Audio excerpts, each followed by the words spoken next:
Number 6 की अब हम पोस्टिंग करेंगे। क्वेश्चन नंबर 6 की अब हम पोस्टिंग करेंगे। बैलेंस की एंट्री नहीं होती, बैलेंस की सिर्फ पोस्टिंग होती है। याद रखिएगा, लास्ट मंथ का जो क्लोजिंग बैलेंस होगा वो इस महीने का ओपनिंग बैलेंस होगा। ये देखिए कैश इन हैंड का ओपनिंग बैलेंस 2005। क्वेश्चन नंबर 6 हो रहा है, तवज्जो फरमाएं। ये देखिए कैश इन हैंड और कैश एट बैंक। तो सबसे पहले हम क्या लिखेंगे, बैलेंस ब्रॉट डाउन। कैश का बैलेंस है 60,000 रुपये और बैंक का बैलेंस है 80,000 रुपये। कैश का बैलेंस है 60,000 रुपये और बैंक का बैलेंस है 80,000 रुपये। तो ये बेटा बैलेंस की पोस्टिंग हमने सबसे पहले कर दी है। बैलेंस के साथ कुछ ना लिखा हो तो ये डेबिट बैलेंस होता है, बैलेंस के साथ कुछ ना लिखा हो तो ये डेबिट बैलेंस होता है। एसेट है हमारा और एसेट हमेशा डेबिट साइड पर आते हैं।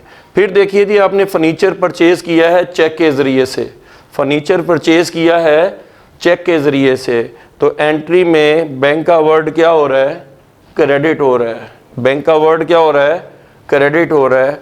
तो क्रेडिट साइड पर क्या लिखेंगे, फर्नीचर। फर्नीचर अकाउंट कितने से, बैंक के खाते में रकम 14,000 रुपये से। 5 तारीख को देखिए, मई की 5 को चेक लिए हैं दो, एक ए से लिया है और एक बी से लिया है।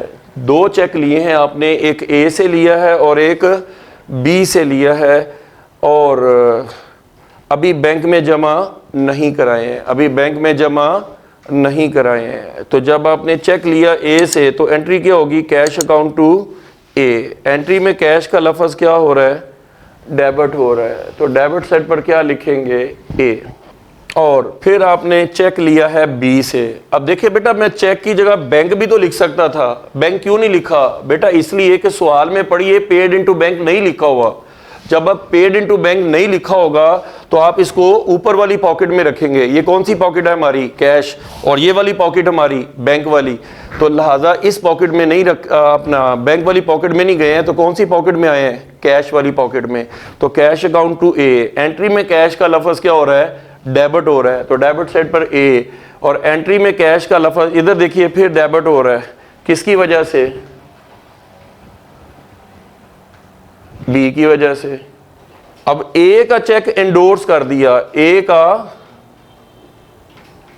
चेक हमने आर को दे दिया, एंडोर्स कर दिया दूसरे लफ्जों में। तो ए का चेक आया किस शक्ल में था, कैश की शक्ल में, तो जाएगा किस शक्ल में, कैश की शक्ल में ही चला जाएगा। तो R debit cash credit, R debit cash credit. Entry में कैश का लफ्ज़ क्या हो रहा है, क्रेडिट हो रहा है, किसकी वजह से, मिस्टर आर की वजह से। और रकम कैश के कॉलम में कितनी, 20,000 रुपये। और बी का चेक हमने बैंक में जमा करा दिया, बी का चेक हमने कहाँ पर जमा करा दिया, बैंक में। तो लिहाजा bank account debit cash account credit. ये एंट्री भी कौन सा एंट्री होगी, कॉन्ट्रा एंट्री, क्योंकि इसमें कैश भी आ गया और बैंक भी आ गया। तो ये कॉन्ट्रा एंट्री है। पहले नंबर 1 की पोस्टिंग करेंगे और फिर नंबर 2 की। बैंक डेबिट क्यों है, कैश की वजह से। कितना बेटा, 10,000 रुपये से बैंक डेबिट है, लिहाजा बैंक की डेबिट साइड पर।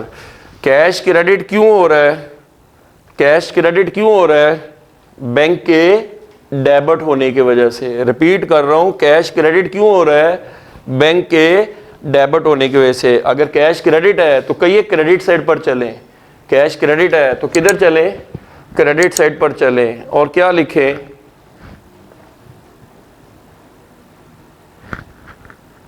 क्या लिखें, बैंक। और कितने पैसे, 10,000 रुपये। देख लीजिए, एंट्री में कैश क्रेडिट है तो ये कैश की खाते में। कैसे पता लगेगा ये कॉन्ट्रा एंट्री है, लेजर फाइलिंग के कॉलम में डेबिट साइड पर भी सी और क्रेडिट साइड पर भी सी छोड़ देंगे आप जी। दोबारा रिपीट कर देता हूँ, ये पहला चेक किससे लिया था, आपने ए से वो आर को दे दिया, R debit cash credit. Clear हो गया जी। और दूसरा चेक किससे लिया था, ये दूसरा चेक था, बी से लिया था, तो लिहाजा ये जनाब आपने बैंक में जमा करा दिया। दूसरा चेक कहाँ पर चला गया, बैंक में, तो उसकी पोस्टिंग हो गई bank account to cash account. Clear है जी। आगे चलते हैं जनाब। परचेज गुड्स आपने किए हैं 5% ट्रेड डिस्काउंट पे, a deduction from the list price is called trade discount. 16,000 रुपये का माल लिया है, 800 रुपया कम करें तो 15,200 रुपये से एंट्री में कैश का लफ्ज़ क्रेडिट हो रहा है। क्रेडिट साइड पर क्या लिखें, परचेजेस, कैश का लफ्ज़ क्रेडिट है, कैश के खाते में रकम आएगी, बैंक के खाते में 0। इसकी भी पोस्टिंग उम्मीद है समझ आ गई होगी। फिर आए जी स्टेशनरी परचेज की है, बदरिया cash, stationery account debit, cash account credit. Entry में कैश का लफ्ज़ क्रेडिट हो रहा है, क्रेडिट साइड पर क्या लिखेंगे, स्टेशनरी, कितने से, 1,000 रुपये से।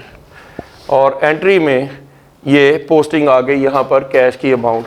कैश सेल करके पैसे उसी दिन बैंक में जमा करा दिए, कैश सेल की और पैसे आपने इस जेब में रखने की बजाय डायरेक्ट बैंक वाली जेब में पैसे जमा कराए हैं, तो बैंक को डेबिट करेंगे और सेल्स को क्रेडिट करेंगे। कितने से,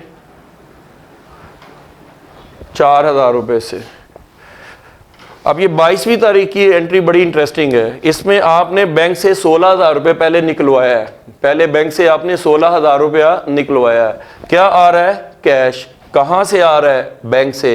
एंट्री क्या होगी, cash account debit, bank account credit. पहले नंबर 1 की पोस्टिंग करें, कैश डेबिट क्यों है, 16,000 रुपये से कैश डेबिट क्यों है, बैंक के क्रेडिट होने की वजह से 22 तारीख को। और फिर उसके बाद बैंक क्रेडिट क्यों है, कैश के डेबिट होने की वजह से। और कैसे पता लगेगा, काउंटर एंट्री है, लेजर फाइल को कॉलम में सी लिख देंगे। लो जी, आपने 16,000 रुपये अब आपके पास जेब में आपके आ गए हैं। कैश की जेब में कितने पैसे हैं, 16,000। आपने उससे 2 अदायगियाँ की हैं। सबसे पहले आपने वेजेस अदा किए हैं और फिर आपने रेंट अदा की है, वो जो आपने 16,000 रुपये बैंक से निकलवाया है। तो वेजेस पे करने की एंट्री क्या होगी, wages account debit, cash account credit. Entry में कैश का लफ्ज़ क्या हो रहा है, क्रेडिट हो रहा है। किसकी वजह से, वेजेस की वजह से। तो लिहाजा कैश की अमाउंट आएगी 16,000 रुपये। फिर रेंट पे किया है जी आपने 16,000 रुपये में से 10,000 रुपये का रेंट पे किया है। रेंट अकाउंट डेबिट और कैश अकाउंट क्रेडिट। एंट्री में कैश का लफ्ज़ क्रेडिट है तो क्रेडिट साइड पर लिखेंगे रेंट के नाम से कैश की रकम आएगी। उम्मीद है ये भी एंट्री पोस्टिंग समेत आपको समझ आ गई होगी।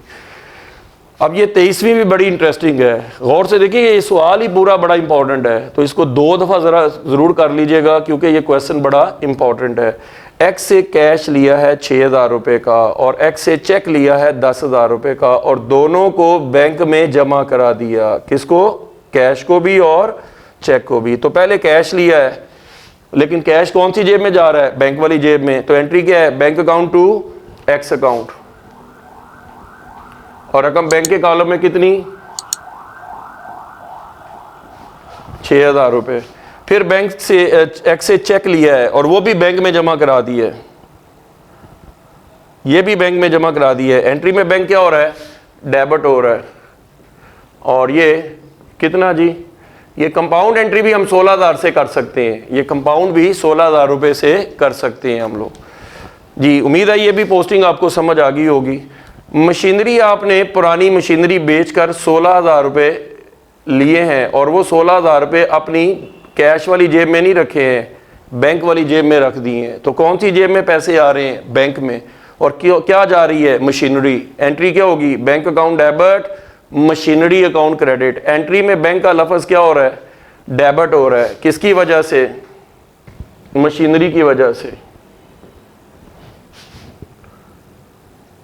रकम देख लीजिए, मैंने बैंक के कॉलम में डाली है, कैश के खाते में नहीं डाली है, क्योंकि मैं पोस्टिंग किसकी करा रहा हूं, बैंक की। तो रकम किसके कॉलम में आएगी, बैंक के कॉलम में।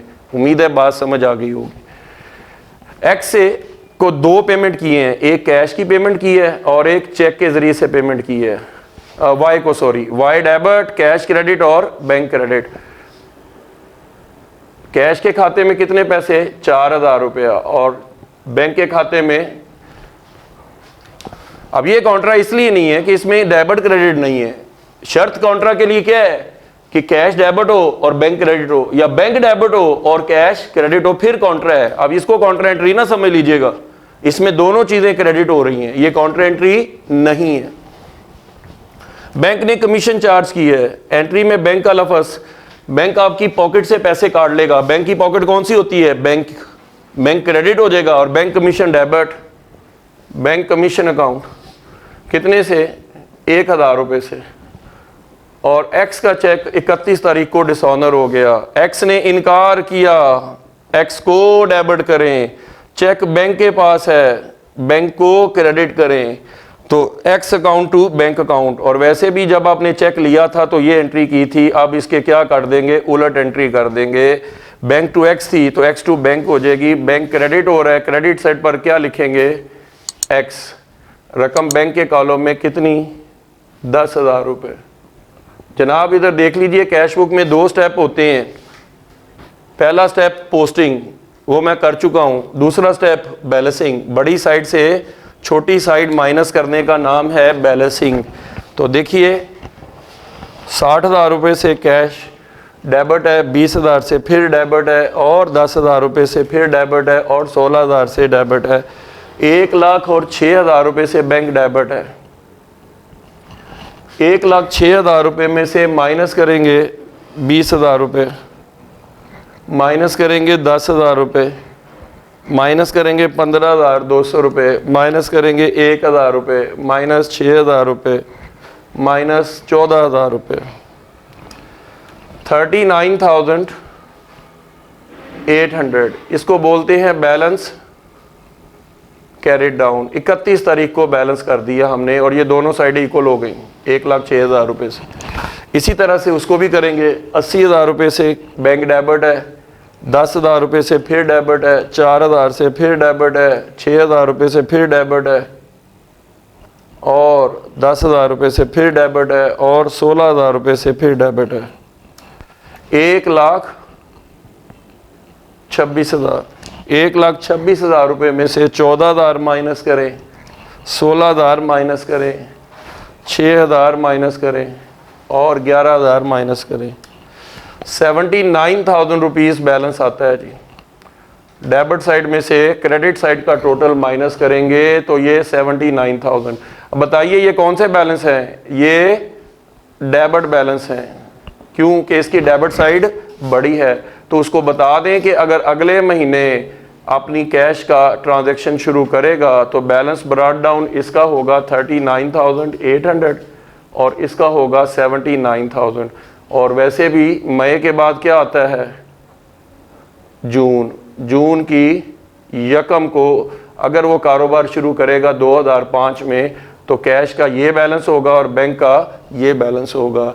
तो सर उम्मीद है जी दोनों क्वेश्चन बड़े पावरफुल थे, क्वेश्चन नंबर 5 और क्वेश्चन नंबर 6। इन सवालात को कम अज कम 2 मरतबा रिवाइज करें